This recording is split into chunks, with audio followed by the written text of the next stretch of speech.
Political news, sports news, crime news કે તમારા રાજ્યના સમાચાર, હવે દરેક ખબર પર રહેશે અમારી નજર. ગુજરાતનો સર્વશ્રેષ્ઠ ન્યૂઝ ચેનલ. પાટણ શહેરમાં જળબંબાકાર મુખ્ય માર્ગો પાણીમાં ગરકાવ, રેલવે ગરનાળું બંધ, ધારાસભ્ય ટ્રેક્ટર લઈને લોકોની મદદે. પાટણ જિલ્લામાં મેઘરાજાએ ધમાકેદાર બેટિંગ કરી હતી. છેલ્લા માત્ર 2 કલાક દરમિયાન પાટણ શહેરમાં સમગ્ર શહેરમાં જળબંબાકાર જેવી સ્થિતિ સર્જાઈ હતી. શહેરના અનેક વિસ્તારો પાણીમાં ગરકાવ. બપોર બાદ અચાનક વાતાવરણમાં પલટો આવતા આકાશમાં ઘેરા કાળા વાદળો છવાઈ ગયા હતા અને દિવસ દરમિયાન જ સાંજ જેવો અંધકાર છવાઈ ગયો હતો. ત્યારબાદ શરૂ થયેલા ધોધમાર વરસાદને કારણે શહેરના નીચાણવાળા વિસ્તારો, મુખ્ય માર્ગો અને રહેણાંક સોસાયટીઓમાં કમર અને ઢીંચણસમાં પાણી ભરાઈ ગયા હતા. આ પરિણામે લોકોને અવરજવરમાં ભારે મુશ્કેલીનો સામનો કરવો પડ્યો હતો. રેલવે ગરનાળું બંધ, પોલીસ દ્વારા બેરિકેડિંગ. શહેરના મુખ્ય પ્રવેશદ્વાર સમાન રેલવે ગરનાળામાં પાણી ભરાઈ જતા વાહન વ્યવહાર સંપૂર્ણપણે ઠપ થઈ ગયો હતો. ગરનાળાથી આનંદ સરોવર તરફ જતા BM હાઈસ્કૂલ રોડ પર કમર સુધી પાણી ભરાતા સમગ્ર વિસ્તાર બેટમાં ફેરવાઈ ગયો હતો. આ પરિસ્થિતિને ધ્યાનમાં રાખીને પાટણ B ડિવિઝન પોલીસે સિદ્ધપુર ચોકડી પાસે બેરિકેડિંગ કરી ગરનાળા તરફનો મુખ્ય માર્ગ પાણી ઓસર્યા સુધી બંધ કરી દીધો હતો.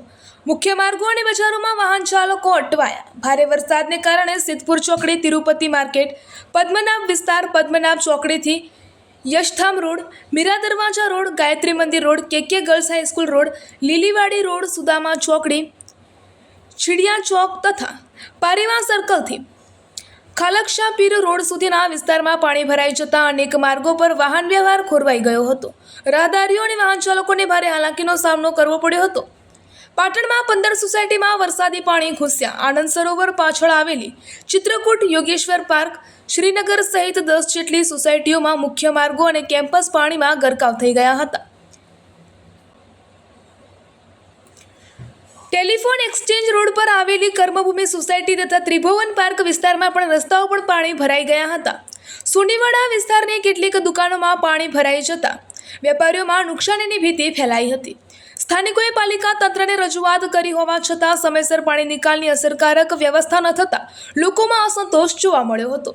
ધારાસભ્ય ટ્રેક્ટર લઈને લોકોની મદદે પહોંચ્યા. શહેરમાં સર્જાયેલી જળબંબાકાર સ્થિતિ વચ્ચે પાટણના ધારાસભ્ય ટ્રેક્ટર લઈને અસરગ્રસ્ત વિસ્તારોની મુલાકાતે પહોંચ્યા હતા.